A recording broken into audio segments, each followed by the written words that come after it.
Ketua Umum PSSI, Erick Thohir, sempat mengabarkan bahwa PSSI akan menerima kucuran dana 227 miliar rupiah pada Januari 2025. Dana tersebut, yang jauh lebih besar dibandingkan 150 juta rupiah pada 2024, diharapkan mampu memacu persiapan Timnas Indonesia menuju Piala Dunia 2026. Namun, hingga pertengahan Februari 2025, dana tersebut belum mengalir. Menteri Pemuda dan Olahraga, Menpora, Dito Aryo Tejo, menyatakan pemangkasan anggaran Kemenpora dari 2,3 triliun rupiah menjadi 1,3 triliun rupiah membuat pencairan dana untuk PSSI belum bisa dilakukan. Kabar ini jelas memunculkan kekhawatiran. Rencana PSSI yang membutuhkan Rp 500-600 miliar untuk mempersiapkan Timnas Indonesia di berbagai level terancam tersendat. Minimnya dukungan dana berpotensi menurunkan kualitas pelatihan, kompetisi, dan infrastruktur. Akibatnya, target lolos Piala Dunia 2026 pun menipis. PSSI sebenarnya telah menjalin kemitraan dengan 25 perusahaan swasta, yang menyumbang dana sekitar Rp400 miliar. Namun, dana tambahan dari pemerintah tetap krusial untuk menopang program jangka panjang, termasuk persiapan kualifikasi Piala Dunia 2026. Menpora Dito Aryo Tejo menegaskan, kebijakan efisiensi dan penyesuaian anggaran di Kemenpora memaksa pemerintah meninjau ulang besaran alokasi untuk PSSI. Ia berjanji akan berkoordinasi dengan Kementerian Keuangan, Menkeu, dan Bappenas untuk mencari solusi. Dengan adanya pemangkasan, seluruh proyeksi harus disesuaikan. Kami akan bahas secara trilateral, supaya ada jalan keluar terbaik untuk mendukung Timnas Indonesia, jelas Dito di Cibubur, Kamis 13 Februari 2025. Sejumlah pengamat sepak bola khawatir, tanpa dukungan dana optimal, Timnas Indonesia berpotensi terseok dalam kualifikasi Piala Dunia 2026. Persiapan yang tidak matang akan mengurangi daya saing skuad Garuda. Padahal, pencapaian Timnas belakangan ini memicu harapan besar di tengah masyarakat. Erick Thohir sendiri menegaskan, PSSI akan terus mencari alternatif pendanaan untuk menyelamatkan program latihan dan kompetisi. Meski begitu, ia berharap pemerintah segera mencairkan dana yang telah dijanjikan agar Timnas Indonesia tidak kehilangan momentum. Di kursi pelatih kepala, Patrick Kluivert dipercaya untuk menggantikan posisi Shin Tae-yong. Kluivert merupakan legenda sepak bola Belanda dan pernah berkarir bersama Barcelona, Ajax, hingga AC Milan. Tidak sendiri, Kluivert akan ditemani oleh 3 asistennya yaitu Denny Lanzaat, Alex Pastoor, dan Gerald van den Burg. Kehadiran 4 pria asal negeri kincir angin itu menimbulkan rasa penasaran bagi para penggemar. Rasa penasaran terhadap kinerja mereka bahkan juga dimiliki oleh bek Timnas Indonesia, Kelvin Verdonk.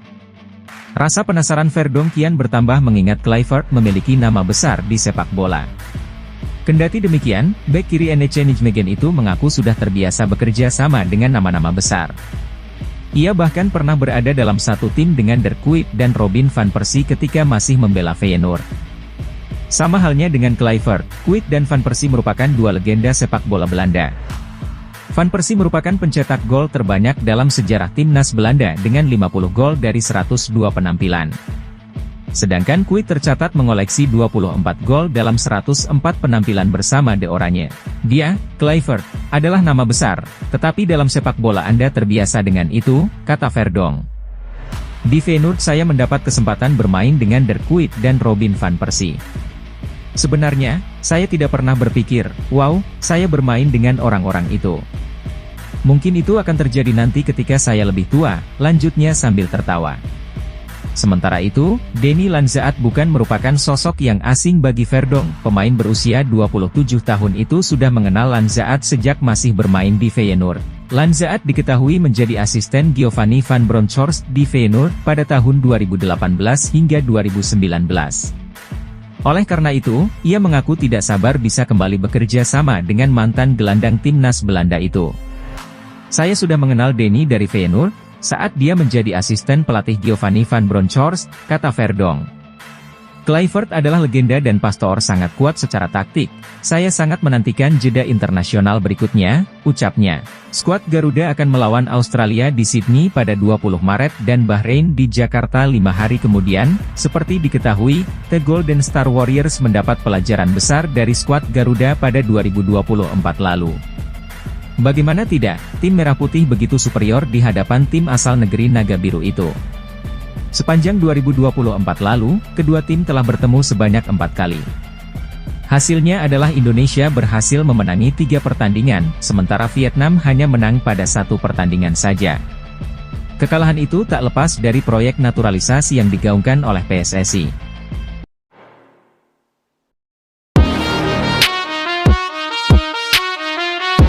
Patrick Kluivert resmi ditunjuk menggantikan Shin Tae-yong untuk menukangi timnas Indonesia. Mantan striker Barcelona itu mendapat kontrak 2 tahun dengan opsi perpanjangan 2 tahun di skuad Garuda.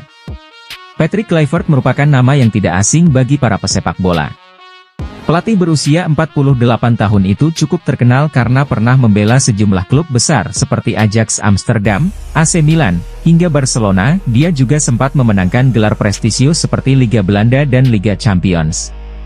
Melihat nama besar menukangi timnas Indonesia, Kelvin mengaku sangat penasaran. Bek NEC Nijmegen itu turut senang Kluivert memilih skuad Garuda. "Saya sangat penasaran," kata Kelvin dikutip dari Forza NEC, Sabtu, 15 Februari 2025. "Itu nama besar, tapi dalam sepak bola Anda terbiasa dengan itu. Di Feyenoord, saya mendapat kesempatan bermain dengan Dirk Kuyt dan Robin van Persie," sambungnya. "Saya tidak pernah benar-benar berpikir, wow, saya bermain dengan orang-orang itu. Mungkin itu akan terjadi nanti saat saya sudah dewasa," tambah Kelvin sambil tertawa. Sementara itu, tugas berat sejatinya sudah menanti Patrick Kluivert dan kolega. Timnas Indonesia diketahui sedang berjuang di grup C putaran ketiga kualifikasi Piala Dunia 2026 zona Asia. Dengan 4 pertandingan tersisa, skuad Garuda masih mempunyai peluang untuk lolos sebagai salah satu dari 2 tim teratas atau lewat putaran keempat kualifikasi. Terdekat, Timnas Indonesia akan bersua dengan Australia, 20 Maret 2025, dan Bahrain, 25 Maret 2025. Ada 5 pemain kejutan yang berpotensi dipanggil Patrick Kluivert ke Timnas Indonesia untuk laga Maret 2025. Kelima pemain ini ada yang sempat dicoret kala Shin Tae-yong masih melatih Timnas Indonesia, sehingga ada peluang nama tersebut dipanggil lagi oleh Patrick Kluivert. Sejauh ini, Patrick Kluivert aktif menonton laga-laga Liga 1 2024 hingga 2025 untuk mencari pemain lokal. Sebab ia tengah memilih siapa saja pemain yang akan dibawanya melawan Australia dan Bahrain pada laga lanjutan grup C kualifikasi Piala Dunia 2026 zona Asia yang digelar Maret 2025 mendatang. Lillipali dari segi usia memang tak muda lagi. Pemain Borneo FC itu sudah berumur 35 tahun, namun secara fisik nyatanya ia mampu masih tampil maksimal. Terbukti di musim 2024 hingga 2025 ini, Lillipali masih menjadi andalan Borneo FC di lini depan. Dari 20 laga Liga 1 2024 hingga 2025 yang sudah dimainkan, pemain keturunan Belanda itu sukses mencetak 4 gol dan 4 assist. Penyerang keturunan yang baru saja menjadi WNI, Ula Romeni, diserang oleh netizen tanah air kendati dirinya belum tampil untuk timnas Indonesia. Serangan yang didapatkan penyerang milik Oxford United dari netizen tanah air itu terkait aktivitas media sosialnya yang tak mengunggah foto saat dirinya resmi menjadi WNI. Biasanya, para pemain keturunan yang resmi menjadi WNI mengunggah momen pengambilan sumpah atau saat tengah mencium bendera Indonesia. Hanya saja, Ula Romeni memilih tak mengunggah momen tersebut. Hingga artikel ini dibuat, potretnya saat mencium bendera merah putih tak terlihat di akun Instagramnya. Hal tersebut membuat netizen tanah air pun sebagian geram dan mengerubungi unggahan terbaru Ula Romeni di media sosial Instagram. Terpantau unggahan terbaru Ula Romeni pada 5 Februari itu mendapat 5.000 komentar lebih, di mana banyak netizen memintanya mengunggah momen dirinya menjadi WNI. Komentar-komentar miring tersebut membuat beberapa netizen Indonesia lainnya murka dan memilih memberi dukungan kepada Ula Romeni. Di sisi lain, Ula Romeni mengaku bangga bisa menjadi WNI dan membela timnas Indonesia, kendati dirinya tak mengunggah momen saat pengambilan sumpah. Benar-benar sebuah kehormatan untuk dapat bermain di negara sebesar ini. Dan saya tidak sabar untuk ikut bertanding demi seluruh fans dan rakyat Indonesia, kata Ula Romeni. Sekadar informasi, Ula Romeni sendiri sudah diambil sumpahnya sebagai WNI pada Sabtu 8 Februari lalu di London, Inggris. Ex-penyerang FC Utrecht itu tak sendiri. Ia ditemani oleh 2 pemain keturunan lainnya yang juga diambil sumpahnya, yakni Dion Marks dan Tim Gepens. Dari ketiga pemain keturunan yang diambil sumpahnya itu, hanya Ula Romeni yang diproyeksikan untuk memperkuat timnas Indonesia senior. sedangkan 2 pemain lainnya untuk timnas U20. Jika dipanggil oleh Patrick Kluivert, ada kemungkinan Ula Romeni melakoni debutnya bagi timnas Indonesia pada Maret mendatang saat melawan Australia dan Bahrain. Kelvin Verdong sambut antusias Patrick Kluivert sebagai pelatih baru timnas Indonesia. Dia kini penasaran diasuh Patrick Kluivert. Patrick Kluivert resmi ditunjuk sebagai pelatih timnas Indonesia pada awal Januari 2025. Pemain timnas Indonesia, Kelvin Verdong, mengaku penasaran dengan kiprah pelatih asal Belanda tersebut. Sadil Ramdhani sudah lama tak dipanggil ke timnas Indonesia.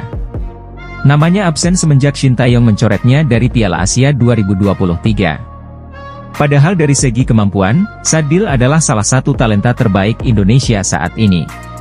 Terbukti Sadil masih menjadi andalan klub Malaysia, Sabah FC hingga sekarang ini. Senasib seperti Sadil, Elkan juga sudah lama tak membela timnas Indonesia. Perselisihan dengan Shin Tae-yong diduga menjadi alasan bek Blackpool FC itu tak juga dipanggil. Kini kursi kepelatihan sudah menjadi milik Kluivert. Tentu pelatih asal Belanda itu bisa memanggil Bagot jika dirasa dibutuhkan di lini belakang Garuda. Satu hal yang pasti, fans timnas Indonesia sudah rindu kehadiran Bagot. Klok sudah secara terbuka membujuk Kluivert untuk memanggilnya membela timnas Indonesia. Klub percaya sosoknya bisa menyatukan pemain lokal dan pemain keturunan di skuad Garuda. Saat ini, klub masih menjadi pemain penting di Persib Bandung. Jadi, secara permainan klub memang masih layak bersaing di timnas Indonesia. Doni Tripamukas menjadi salah satu pemain andalan Shin Tae-yong saat timnas Indonesia main di Piala AFF 2024. Winger serba bisa milik Persija Jakarta itu jelas layak untuk kembali dipanggil ke tim senior milik Kluivert. Saat ini, Doni tengah bersama timnas Indonesia U20 asuhan Indra Syafri di Piala Asia U20 2025. Jika ia bersinar, bukan tidak mungkin Kluivert akan meliriknya. Prediksi line-up mengerikan timnas Indonesia U23 racikan Gerald van den Burg di kualifikasi Piala Asia U23 2026. Gerald van den Burg memiliki skuad mematikan yang berpotensi mengantarkan timnas Indonesia U23 lolos Piala Asia U23 2026. Disinyalir, skuad edisi kali ini lebih mematikan ketimbang saat timnas Indonesia U23 lolos semifinal Piala Asia U23 2024. Ketiadaan pemain-pemain seperti Nathan Choe Aon, Rizky Ridho dan Pratama Arhan yang usianya sudah melebihi 23 tahun, dapat digantikan pemain lain. Posisi Nathan Choe Aon bisa digantikan Delano van der Heijden yang digadang-gadang akan dinaturalisasi menjadi warga negara Indonesia, WNI. Kemudian, posisi peninggalan Rizky Ridho dapat digantikan Dion Marks. Bagaimana dengan Pratama Arhan? Posisi Pratama Arhan bisa diisi fullback kiri FC Emmen, tim Gepens. Timnas Indonesia U23 juga semakin kuat karena akan dibela penyerang FC Volendam, Mauro Zijostra. Penyerang 21 tahun itu mengaku sudah menyerahkan berkas naturalisasinya ke PSSI sejak September 2024. Melihat komposisi pemain yang ada, apa formasi yang diturunkan Gerald van den Burg? Pelatih 60 tahun itu disinyalir menurunkan formasi 3-4-1-2, posisi penjaga gawang dipercayakan kepada Cahya Supriyadi. Lanjut ke posisi 3 bek sejajar ada Muhammad Ferrari, Dion Marks dan Justin Hubner. Kemudian posisi wingback kanan diisi Victor Dethan dan Tim Gepens di sisi sebelahnya. Untuk dua gelandang sentral, Marcelino Ferdinand dan Ivar Jenner bisa jadi pilihan. Delano van der Heijden nantinya diperankan sebagai playmaker, menyokong duet kembar atas nama Mauro Zijostra dan Rafael Struijk. Melihat komposisi ini, seharusnya tak sulit bagi timnas Indonesia U23 lolos Piala Asia U23 2026. Terlebih di kualifikasi Piala Asia U23 2026, timnas Indonesia U23 ditempatkan di pot 1 drawing 3-4-1-2 Cahya Supriyadi, Muhammad Ferrari, Dion Marks, Justin Hubner, Victor Dethan, Marcelino Ferdinand, Ivar Jenner, Tim Gepens, Delano van der Heijden, Rafael Struijk, Mauro Zijostra. Pelatih timnas Indonesia, Patrick Kluivert, dijamin bahagia. Sebab, pemain termahal timnas Indonesia dalam sejarah, Mees Hilgers, makin eksis di kompetisi antar klub nomor 2 Eropa, Liga Eropa 2024 hingga 2025. Setelah keluar masuk ruang perawatan sejak November 2024, Mees Hilgers akhirnya kembali bermain sebagai starter bersama sang klub, FC Twente. Momen itu tersaji saat FC Twente menjamu klub asal Norwegia, Bodo Glimt di leg E-Playoff 16 besar Liga Eropa 2024 hingga 2025, Jumat, 14 Februari 2025, dini hari waktu Indonesia Barat mentas sebagai bek tengah dalam pola 4-3-3. Mees Hilgers mendapatkan nilai 6,4 dari laman statistik WhoScored. Berkat bantuan bek 23 tahun ini, FC Twente menang dramatis 2-1 atas Bodo Glimt. Pekan depan, gantian FC Twente yang tandang ke markas Bodo Glimt di leg 2 playoff 16 besar Liga Eropa 2024 hingga 2025. FC Twente hanya perlu hasil imbang untuk memastikan tempat di 16 besar. Jika lolos 16 besar, lawan yang dihadapi FC Twente bukan kaleng-kaleng. Klub peringkat 3 Eredivisie 2023 hingga 2024 ini akan menantang salah satu dari Olympiakos, Yunani, atau Rangers FC, Skotlandia. Jika tidak mengalami cedera lagi, Mees Hilgers dipastikan siap membela timnas Indonesia saat melawat ke markas Australia, 20 Maret 2025, dan menjamu Bahrain, 25 Maret 2025. Baik dalam pola 2 atau 3 back, tenaga Mees Hilgers akan diandalkan pelatih timnas Indonesia, Patrick Kluivert. Semenjak mengambil sumpah WNI pada akhir September 2024.